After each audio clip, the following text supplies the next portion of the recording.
네, 여러분 안녕하십니까? 유주환입니다. 최근 일본에서 있었던 일입니다. 일본 정부가 국민들이 노후의 생활을 하려면 공적연금 외에 개인적으로 2억 원가량의 돈을 더 준비해야 한다는 내용의 보고서를 내면서 일본이 발칵 뒤집어졌습니다. 자, 이 소식을 듣고 우리 국민들도 많은 생각을 하실 것 같습니다. 또 우리 국민연금은 괜찮을까 하는 궁금증도 드실 거고요. 그래서 오늘 한국경제TV가 특별 대담을 마련했습니다. 김성주 국민연금공단 이사장 모시고 국민연금에 대한 여러 궁금증을 풀어보도록 하겠습니다. 안녕하십니까? 예, 안녕하세요. 네, 반갑습니다.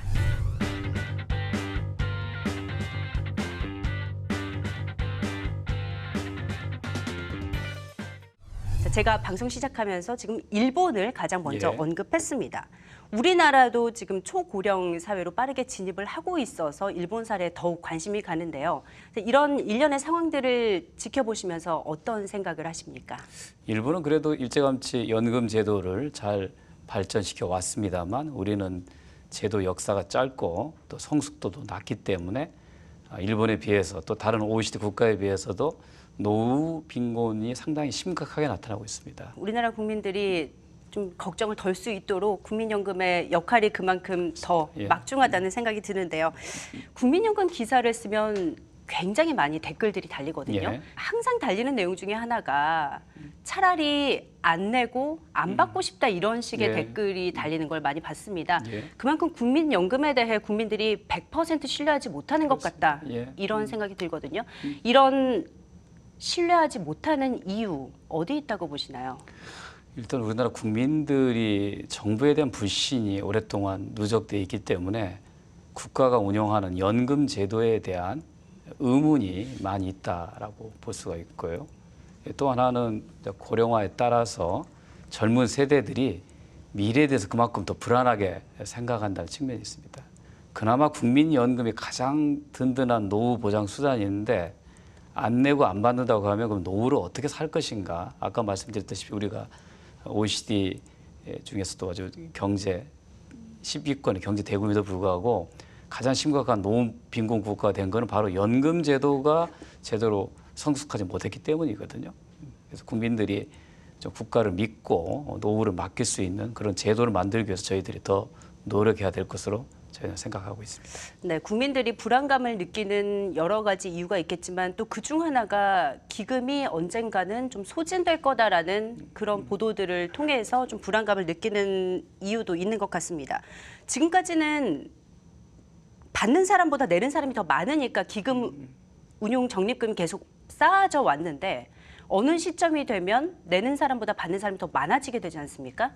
그걸 가지고 우리가 이제 기금의 소진 시점이라고 하는데 이 시점이 언제쯤이 될 걸로 예상하시나요? 작년에 발표한 제4차 재정 추계에 의하면 2057년이면 기금이 제로가 된다 이렇게 추정하고 있습니다. 그런데 이것 때문에 굉장히 많은 국민들이 불안해하는데 거꾸로 얘기하면 40년 동안에 국민들한테 줄 수 있는 기금을 갖고 있다는 거거든요. 현재 캐나다가 한 5년, 일본이 4년, 일본이 3년, 그리고 스웨덴 같은 복지국가도 1년 정도의 적립기금을 갖고 있고요. 세계에서 제일 먼저 연금 제도를 도입한 독일은 단 2개월치만 기금을 보유하고 있지만 기금이 없어서 연금을 못 받는다는 불안감은 있지 않습니다. 그래서 30년 이상 보유하고 있는 대한민국의 국민연금은 적립금 규모로서 세계에서 세 번째 연기금이기 때문에 국민들이 그렇게 너무 조장된 불안에 떠실 필요는 없다라고 저희들은 자신 있게 말씀드립니다. 네, 알겠습니다. 자, 지금 현재 국민연금 개혁과 관련한 이슈가 있는 걸로 알고 있습니다. 이 개혁이 연금의 소진과도 좀 관련이 있는 이야기인 거죠? 그렇습니다. 직접적인 연관이 있다고 봐야 되고요. 흔히 이제 연금 개혁하면 더 내라, 그리고 조금만 받아라. 이게 보통 연금 개혁의 역사인데요. 유럽처럼 일찌감치 연금 제도를 발전시켜서 충분히 연금을 많이 받는 경우, 예를 들어서 최소한 150에서 200까지 받는 유럽의 복지 국가들의 입장에서 보면 그걸로 노후소득 보장은 완벽하게 이루 상태인데 재정에 대한 고민 때문에 그런 개혁을 해왔다고 볼 수 있습니다. 그러니 우리나라는 88년에 연금제도를 도입할 당시에 연금에 의한 소득 보장 수준이 낮았거든요. 그런데 재정에 대한 걱정이 앞서는 바람에 이 소득 대체율, 즉 받을 수 있는 금액을 깎고 또 보험료를 올리는 방식으로 개혁이 두 차례 이루어지다 보니 네. 국민들이 이 제도의 자체에 대한 불신이 커진 거죠. 그래서 지금 정부가 하고 있는 연금 제도 개편의 방향은 네. 소득 보장 수준도 좀 높이고 그리고 재정 건전성도 기하는 그 두 마리 토끼를 잡는 방식으로 추진되고 있다고 말씀드립니다. 네, 그 점과 관련해서 좀 구체적인 질문을 더 드리고 싶습니다. 지금 현재 국민연금 제도 개편안이 4가지 방안으로 제출이 돼 있는 걸로 알고 있습니다. 뭐 시청자 여러분도 많이들 알고 계시겠지만은 현행 보험료율이 9%로 돼 있고요. 40년 동안 납부를 했을 때 소득 대체율이 최대 45%로 지금 돼 있는 걸로 알고 있습니다. 근데 이 개편안은 보험료율을 올릴 것이냐 아니면 유지할 것이냐, 뭐 소득 대체율을 더 높일 것이냐, 유지할 것이냐, 뭐 기초연금으로는 얼마나 보완할 것이냐, 이런 시나리오대로 4가지 안으로 나눠지는 걸로 알고 있습니다. 이 4가지 안 중에 혹시 이사장께서 생각하시는 합리적인 방안이 들어 있습니까? 그러니까 4가지 안 중에서 첫 번째 안은 그냥 현행 그대로 가자는 거고요. 그거는 이제 뭐 개혁안은 아니죠. 이제 두 번째는 국민연금 그대로 두고 기초연금 액수를 30만 원에서 40만 원 올리자는 겁니다. 결국 이제 국민연금 개편안이라고 하는 것은 사안과 사안인데요. 현재 있는 소득 대체율을 조금 더 올리고 그에 따라서 보험료율을 조금 올리는 이제 이런 방식으로 가는데 아마 그런 방법이 국민들한테 가장 이득이 되는 방식이라고 저희들은 생각하고 있습니다. 자, 그런데 막상 보험료를 더 내라고 하면 국민들이 좀 반대하지 않을까 싶거든요. 그래서 항상 연금 개혁에 있어서 중요한 것은 적정한 급여와 적정한 부담을 어떻게 잘 조합할 것이냐가 핵심이거든요. 현재 우리나라의 국민연금에 대한 노후소득 보장 수준은 낮다고 볼 수 있습니다. 그러면 더 올려야 되는데 더 올리면 재정 문제는 더 나빠지겠죠. 그래서 노후소득 보장 수준도 일정하게 더 올려주고 그 재정 지속 가능성을 높이기 위해서 국민들이 조금 더 부담하는, 그러니까 더 내고 더 받자가 아니라 더 받기 위해서는 조금 더 부담하자. 이게 올바른 연금 제도 개편 방향으로 저희들은 생각합니다. 그렇다면 적정한 공적연금이 해줄 노후 보장의 수준은 어느 정도가 맞다고 보십니까? 대개 이제 국제기구가 한 40%에서 60% 소득 대체율을 공적연금에 의한 보장 수준으로 봅니다. 거기에 뭐 퇴직연금과 개인연금까지 포함해서 한 80% 정도가 된다면, 자기 생전수 평균수의 80% 정도가 된다면 노후 생활에 아무 어려움이 없을 것이다 라고 전문가들은 분석하고 있습니다. 장기적으로는 제도를 개혁하는 문제도 있을 거고요. 그런데 지금 현실적으로 당장 할 수 있는 것 중에 하나는 또 기금 운용의 수익률을 좀 높임으로써 그 기금의 소진을 조금 늦추는 방안이 가장 현실적이지 않을까라는 생각도 드는데요. 자, 올 들어서 기금 운용 성과가 좀 상당히 선방하고 있는 걸로 나왔거든요. 자, 이 성과에 대해서 좀 소개를 해주시겠습니까? 예, 저희가 매월 그 평가를 해서 2개월 후에 공개합니다. 지금 현재는 지난 3월 말 기준으로 저희가 자료를 공개했는데요. 현재 누적 적립금은 675조 원이고요. 올해 1, 4분기 수익률은 약 한 4.83%에 이릅니다. 작년 말 대비해서 한 36조 원 정도 늘어난 거고요. 네. 과거 어느 정부, 그러니까 박근혜 정부와 MB 정부 때보다도 문재인 정부 출범 후에 훨씬 더 안정적인 운영을 하고 있다라고 말씀드립니다. 다른 글로벌 연기금들과 견주었을 때도 국민연금의 성과가 꽤 좋았던 걸로 저는 알고 있거든요. 자, 그런데 문제는 주식이라든지 아니면 어떤 특정 자산이 크게 변동했을 때 이에 연동해서 기금운용 수익률도 변동하는 모습을 보이지 않습니까? 그럼 앞으로 좀 큰 그림에서 자산 간 배분을 좀 어떻게 해나가실 계획인지도 함께 좀 들어보고 싶습니다. 현재까지는 이제 국민연금은 세계 글로벌 연계금 탑5 중에서 2001년 이제 기금 운용 조직을 만들어서 운용한 이후 누적된 평균 수익률이 5%로 연평균 말씀이십니까? 예, 그렇습니다. 네. 예, 가장 높은 실적을 현재 갖고 있습니다. 그러나 기본적으로 국민연금도 시장에 투자를 하고 있기 때문에 시장의 변동성 영향을 굉장히 많이 받고 있는 게 사실입니다. 그래서 저희가 현재 그동안에는 비교적 안전자산 위주인 채권 위주의 운영을 해왔다가 지금 그 비중을 줄여나가고 주식과 대체 같은 위험 자산으로 갈수록 비중을 좀 늘려나가는 상태이고요. 또 국내 투자 비중이 압도적으로 높았다가 지금 해외 비중을 늘려나가는 상황에서 시장 변동성에 대한 위기 관리가 굉장히 중요한 역할로 대두되고 있는 상황입니다. 네, 그렇군요. 아무래도 저희 한국경제TV의 시청자 전반적으로 좀 주식 투자에 관심이 예, 많으신 그렇습니다. 분들이 예. 보고 계시거든요. 이 시청자들이 가장 관심을 갖고 계신 것 중에 하나가 국민연금이 현재 투자하고 있는 국내 주식을 비중을 이제 줄여갈 텐데 이때 좀 시장이 충격을 받게 되지 않을까라는 걱정을 좀 가지고들 계세요. 예. 네, 이에 대해서 조금 해주실 말씀 있나요? 네, 지금 현재 국민연금은 기금이 계속 1년에 몇십 조씩 늘어나기 때문에 저희가 국내 투자 비중을 줄인다고 하더라도 절대액은 줄지 않습니다. 그리고 또 저희가 시종 변동성에 따른 저희가 자산 배분 구조를 바꾸면서 시장에 영향을 미치지 않도록 저희가 잘 조절해 나갈 것이기 때문에 그런 문제에 대해서 그렇게 걱정 안 하셔도 될 것입니다. 네, 시장에 미치는 영향은 최소화하려고 여러 장치들을 또 마련을 네, 하고 계시다 그렇습니다. 이렇게 네. 들었고요. 자, 운용 수익률과도 좀 연관이 되는 질문이 될 것 같습니다.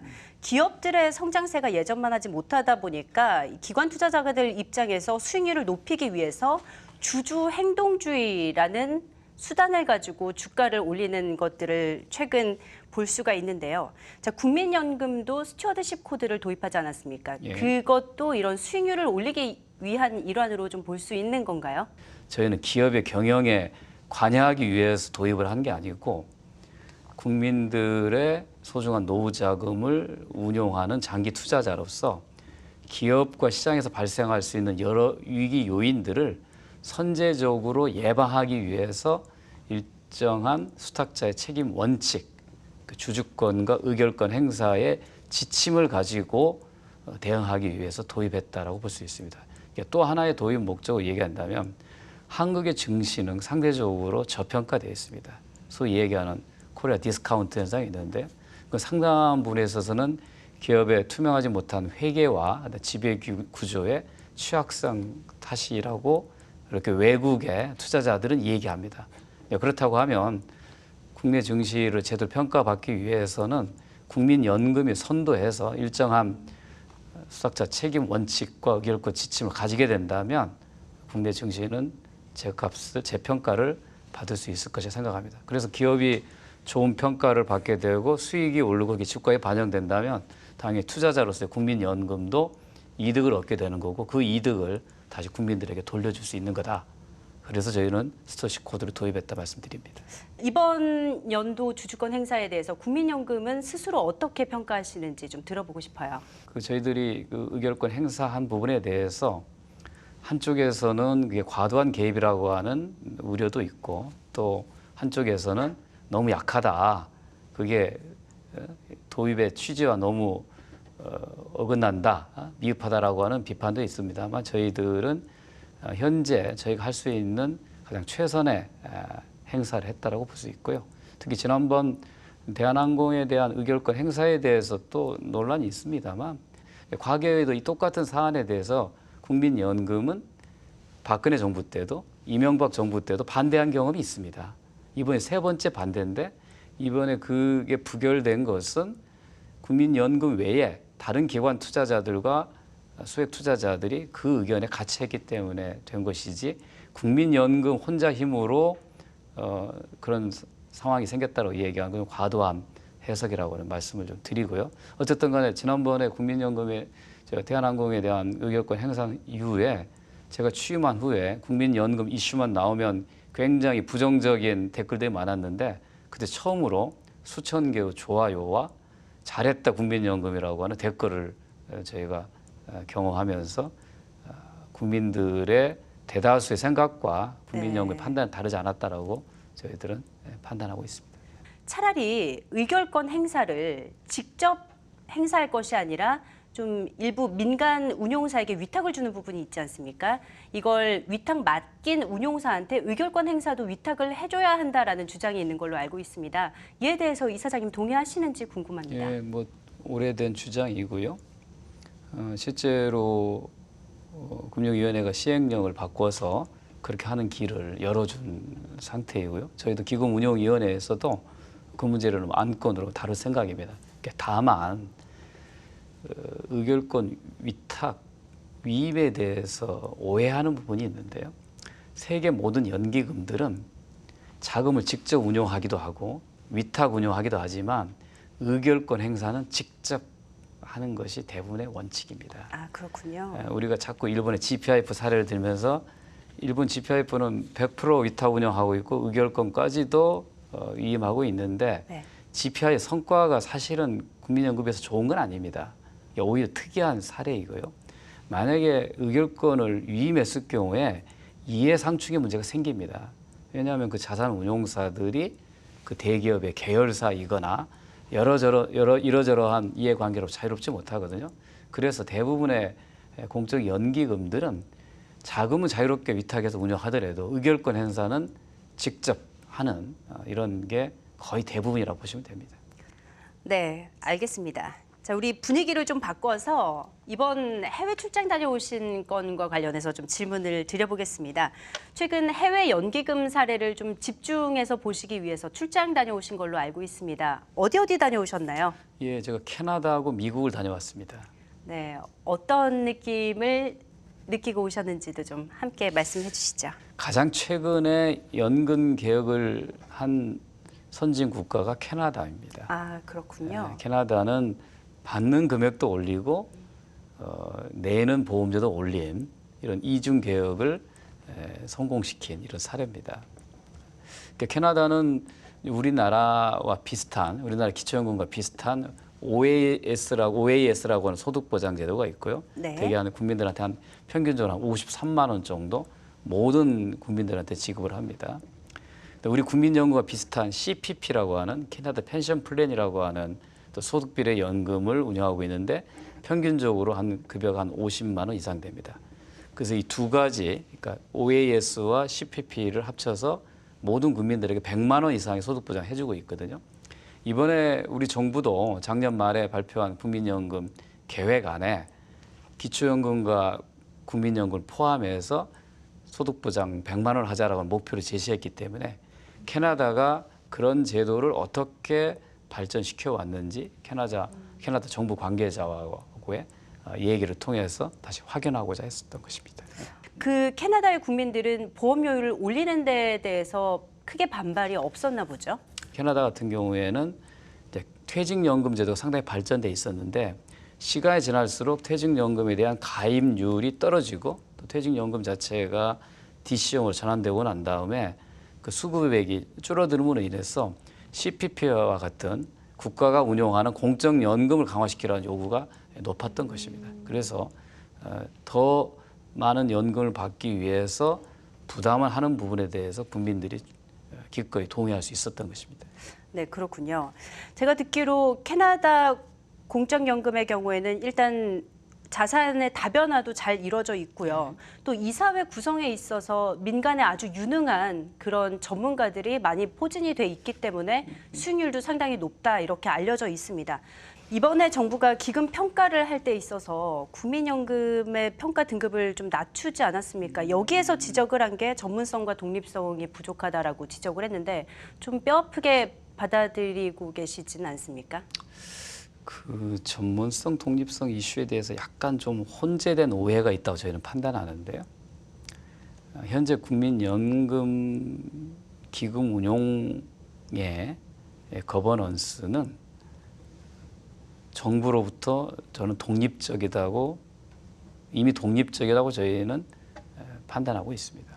다만 보건복지 장관이 기금 운용위원장을 하고 정부의 차관들이 다수 참석함으로 인해서 정부에 과도하게 영향을 받는 거 아니냐라는 우려가 있는 건 사실입니다. 네. 그건 이미 현 정부가 그 부분을 보완하는 그런 그 개정 의사를 갖고 있고 그거를 법안으로 제출하고자 합니다만 현재 국회 논의에 의해서 진전이 되지 않는 이런 문제가 있고요. 그래서 현재 기금 운용의 거버넌스는 누구로부터 독립적인 의사결정하고 있다고 말씀드리고요.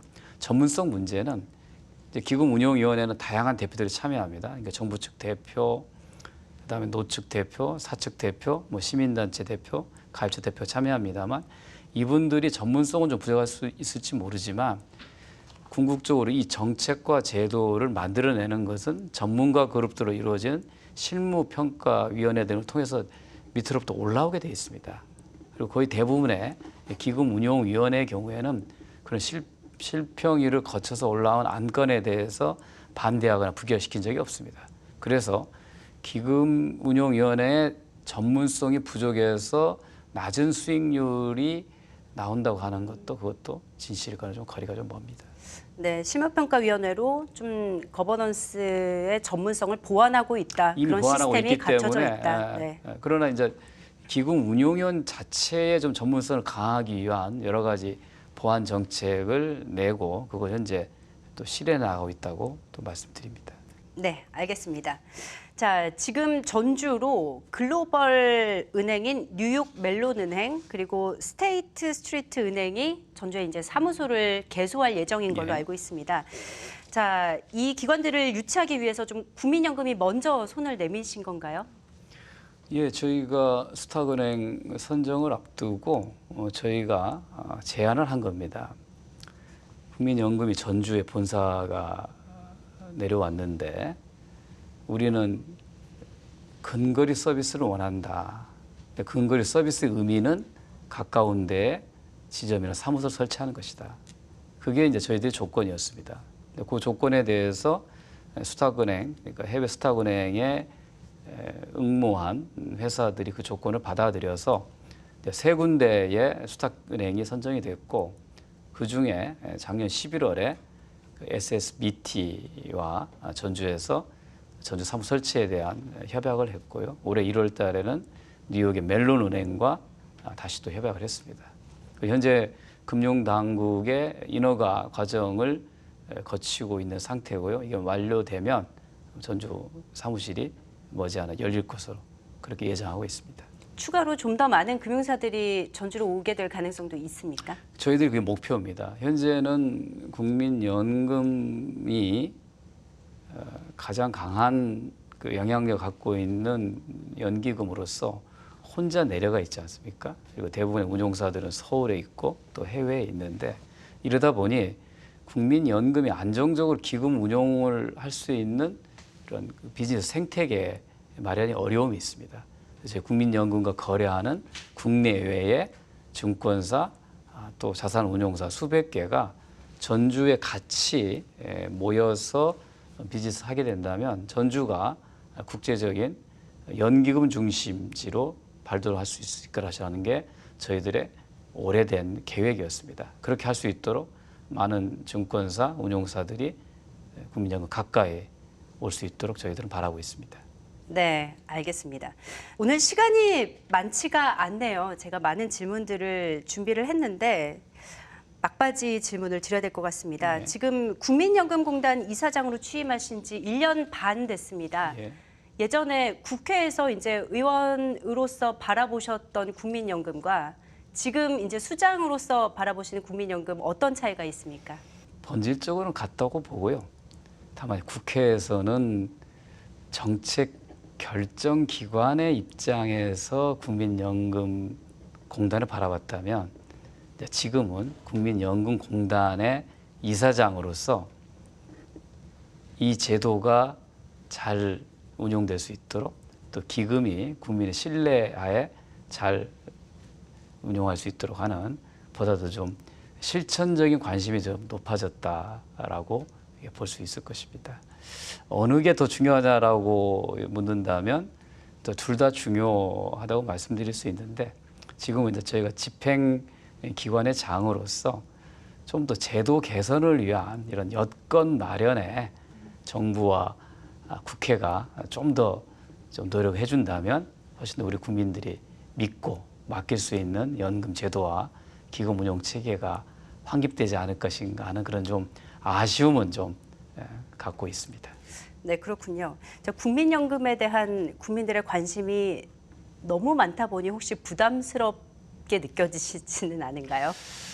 뭐 예상했던 일이고요. 그럴 수밖에 없는 게 모든 국민들이 국민연금에 의존해서 노후 생활을 할 수밖에 없는 이해관계자이고 또 기금의 규모가 워낙 크고 또 예민하기 때문에 많은 이해관계에 둘러싸여 있는 그런 좀 특성이 좀 있습니다.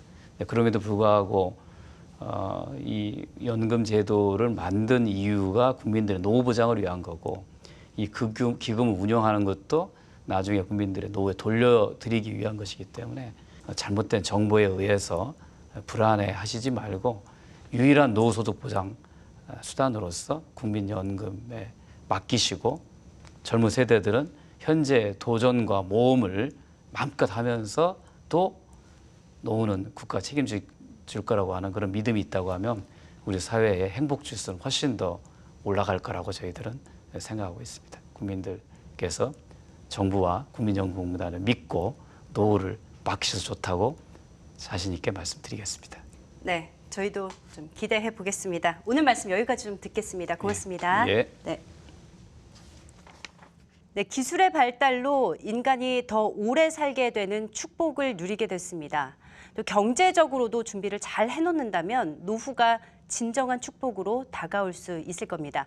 오늘 한국경제TV가 국민연금에 대한 여러분의 궁금증을 속 시원하게 해소시켜드렸기를 바라면서 김성주 국민연금공단 이사장과 함께한 특별한 시간 마치겠습니다. 함께해 주신 여러분 감사합니다.